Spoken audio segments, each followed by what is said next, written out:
সবাইকে নমস্কার। আজকে আমাদের আলোচনার বিষয় আমাদের কার কাছ থেকে ধর্মজ্ঞান বা শাস্ত্রজ্ঞান লাভ করা উচিত। বিষয়টি একটি ভাববার বিষয়। আমরা যে জ্ঞান অর্জন করব, কার কাছ থেকে জ্ঞান অর্জন করব? ধরুন আমরা গণিত শিখতে চাই, তাহলে একজন গণিতের শিক্ষক দরকার। বায়োলজি শিখতে চাই, কেমিস্ট্রি শিখতে চাই, ফিজিক্স শিখতে চাই, সেই বিষয়ে যে অভিজ্ঞ তার কাছ থেকে শেখা উচিত। আমি যদি ইংরেজি শিখতে চাই একজন গণিতের শিক্ষকের কাছ থেকে, অবশ্যই আমি যথাযথভাবে ভালোভাবে ইংরেজি শিখতে পারবো না। ঠিক তেমনই আমরা যদি ধর্ম শিখতে চাই, শাস্ত্র সম্পর্কে জ্ঞান লাভ করতে চাই, তাহলে যিনি শাস্ত্রজ্ঞানী, শাস্ত্রজ্ঞ এবং কি শাস্ত্র ভগবানের বাণী, তাই ভগবানের ভক্ত, তার কাছ থেকে মূলত আমাদের শিক্ষা নেওয়া উচিত। যার কাছ থেকে মনে হয় তার কাছে শিখলাম, যে যেটা বললো তাই শিখলাম, তাহলে কিন্তু আসলে ভালোভাবে শেখা হবে না। যেমন ধরুন আমাদের দেশে একটি প্রচলিত বিষয় রয়েছে, সেটি হলো কেউ কোনো অসুস্থ হলে আমরা তার ওষুধের বিধান দিয়ে দিই, নাপা খাও, গ্যাস্ট্রিক ওষুধ খাও, ভালো হয়ে যাবে। কিন্তু ডাক্তারের শরণাপন্ন হলে ডাক্তার কিন্তু আমার রোগটি ভালোভাবে ধরতে পারতো এবং ভালো চিকিৎসা দিত। কিন্তু আমরা সে কাজটি না করে আমরা কোনো রোগের কথা শুনলে ওষুধের কথা বলে দিই। ঠিক সেরকমই আমাদের সমাজে ধর্মজ্ঞান দেওয়ার মতো লোকের অভাব নেই। যার যেটা মন চায়, যার যেভাবে ভালো লাগে, যে কোনো কিছু একটু শুনেছিল বা কোনো একটি মতের বিশ্বাসী, সেটাই তিনি প্রচার করতে থাকেন আর কি। কিন্তু সেগুলো কিন্তু মূলত ধর্ম নয়। ধর্ম তাই যা ভগবান বলেছেন, শাস্ত্র তাই যেটা ভগবানের বাণী। যা ভগবানের বাণী নয়, যা শাস্ত্রগ্রন্থে নেই, তা কিন্তু ধর্ম নয়। তাই ধর্ম জানতে গেলে অবশ্যই শাস্ত্র জানতে হবে, শাস্ত্রজ্ঞ ব্যক্তির কাছ থেকে শিখতে হবে। আবার শুধু শাস্ত্রজ্ঞ হলেও হবে না, তাকে ভগবানের ভক্ত হতে হবে। তা না হলে ভগবান যে বলছেন সর্বধর্ম পরিত্যাজ্য মামেকং শরণং ব্রজ, সকল ধর্ম পরিত্যাগ করে তুমি আমার শরণাগত হও, সে এই কাজটি করবে না। সে শাস্ত্র দিয়ে মানুষকে বিভ্রান্ত করবে, বিপদগামী করে ফেলবে। আমাদের এখানে আমাদের কার কাছ থেকে ধর্মজ্ঞান লাভ করা উচিত সে বিষয়ে উত্তর দেওয়া হয়েছিলাম। যিনি ভগবানের পরম ভক্ত এবং শাস্ত্রজ্ঞানী, তার কাছ থেকে শুধুমাত্র ধর্মজ্ঞান লাভ করা উচিত। যিনি ভগবানের ভক্ত নন, যিনি শ্রীকৃষ্ণ বা শিব বা ব্রহ্মের আরাধনা করতে বলেন না, বেদ ও গীতার কথা বলেন না, শাস্ত্রের পক্ষে কথা বলেন না, তাদের কথা কখনো শোনা উচিত নয়।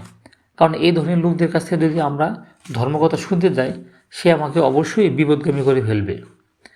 যেমন দুধে সাপে মুখ দিলে সেই দুধ আর খাওয়া যায় না, তেমনি অভক্তির মুখে ভগবানের কথা, শাস্ত্রের কথা শুনতে হয় না, তাহলে সেই দুধের মতোই বিষাক্ত হয়ে যায়।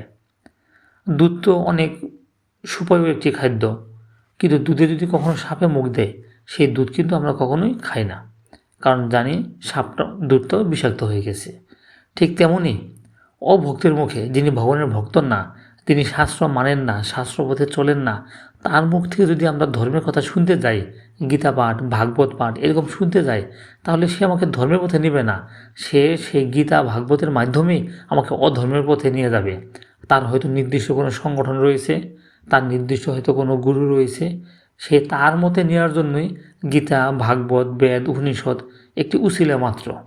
সেগুলোর কথা বলে বলে মানুষকে তার নিজস্ব মতের কথা বলে জোর করে দীক্ষা দিয়ে হোক, নানানভাবে মগজ ধোলাই করে হোক, সে বিপদগামী করে ফেলবে। এটাই তার উদ্দেশ্য। কলিযুগে অনেক কপট ব্যক্তি সমাজে ঘুরে ধার্মিকের বেশ ধরে, কিন্তু প্রকৃতপক্ষে তারা না কৃষ্ণ ভক্ত না শিব ভক্ত, এমনকি সনাতন ধর্মের কোনো ইষ্টদেবের উপাসকও নয়। তারা বেদগীতা কখনো প্রচার করেন না। এমন মানুষের কাছ থেকে কোনো ধর্মীয় কথা শোনা যাবে না। তাহারা শাস্ত্র না মেনে যে কাউকে অবতার বা ভগবান বলে সমাজে বিভ্রান্ত ছড়ায়, তাদের কথা শোনা যাবে না। আমরা সহজে বুঝতে পারতেছি আসলে কাদের কথা শোনা যাবে না। এরকম অনেক রয়েছে যারা যাকে খুশি তাকে অবতার ভগবান বানিয়ে তার পূজা করে, তার পূজা করতে বলে, তার নামে দীক্ষা দেয়।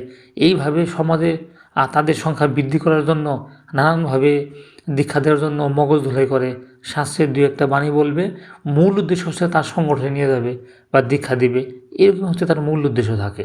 তাই তাদের কথা শোনা যাবে না, বিভ্রান্ত হওয়া যাবে না, ওখান থেকে দূরে সরে থাকতে হবে, যথার্থ জ্ঞান লাভ করতে হবে। যারা বেদগীতার শাস্ত্র গ্রন্থ প্রচার করেন, শাস্ত্রের পক্ষে কথা বলেন, শাস্ত্র ভিন্ন কোনো মানুষের বানানো গল্প বলেন না, তারাই প্রকৃত ধার্মিক। তাদের কাছ থেকে জ্ঞান লাভ করতে হবে। মানে আমরা সহজে বুঝতে পারলাম আসলে মূলত আমরা কার কাছ থেকে জ্ঞান লাভ করব আর কাছ থেকে জ্ঞান লাভ করব না।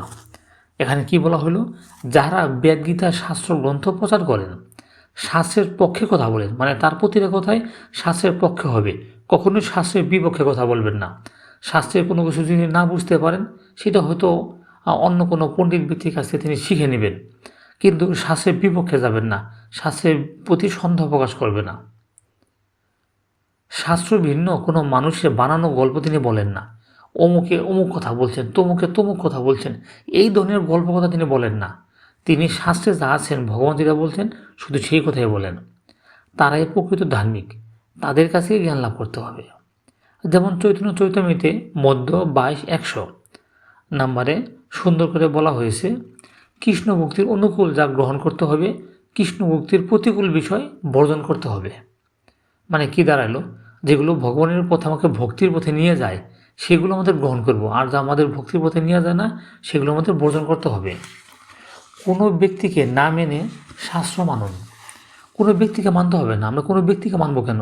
আমরা ভগবানকে মানব, শাস্ত্রকে মানব। আর ব্যক্তি, গুরু, মহাপুরুষ এদের কাজই হচ্ছে শাস্ত্র ভগবান প্রচার করা, অন্য কোনো কিছু প্রচার করার নয়। নিজের মত পথ এগুলো প্রচার করা কোনো ব্যক্তির কাজ নয়। শাস্ত্রে যা আছে, ভগবান যা বলছেন সেগুলো প্রচার করাই সকল ব্যক্তির কাজ। তাই কোনো ব্যক্তিকে নয়, শাস্ত্রগ্রন্থ মানতে হবে, ভগবানকে মানতে হবে। ব্যক্তিকে এতটুকু মানা যাবে যতটুকু তার শাস্ত্রের সাথে মিল আছে। মানে সেই ব্যক্তিকে আমরা কতটুকু মানব? যে কোনো ব্যক্তিকে আমরা মানতে পারি, যে কোনো মহাপুরুষকে আমরা মানতে পারি, স্বাভাবিক। আমরা সকল মহাপুরুষকেই সম্মান করে থাকি। সেই মহাপুরুষের কথা, সেই ব্যক্তির কথা আমরা কতটুকু মানব? যতটুকু কথা তার শাস্ত্রের সাথে মিল আছে, ভগবান যা বলছেন সেই কথাগুলো মিল আছে, শুধু সেইটুকুই মানব। নিজের মন করা যদি কোনো কথা বলে যেগুলো শাস্ত্রে নাই, কোনো রেফারেন্স দিতে পারে না, বা কী আছে না আছে তার কোনো ধারণা নাই, হয়তো সে ভালো ভালো কথা, নীতিশাস্ত্র অনেক কিছু বলতে পারেন, কিন্তু সেটা যদি ভগবানের বাণী না হয়ে থাকেন সে কথার কোনো মিল নেই। মানে সেগুলো বাদ দিতে হবে আর কি। মহাপুরুষ, সন্ন্যাসী, গুরু, আচার্য প্রত্যেকেরই কাজ হচ্ছে সনাতন ধর্মের প্রচার করা, বেদ, গীতা, শাস্ত্র গ্রন্থাদি প্রচার করা।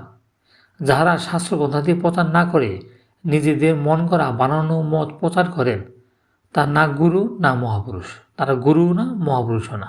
যারা নিজের বানানো মত প্রচার করেন তাদের কাছ থেকে দূরে থাকা উচিত।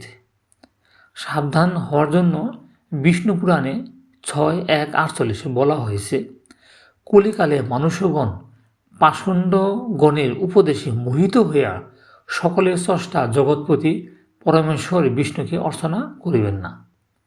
এর মানে কি দাঁড়ালো? সেই বিষ্ণু পুরাণের কথা অনুসারে কলিকালে মানুষগণ পাষণ্ডগণের উপদেশে মোহিত হবে।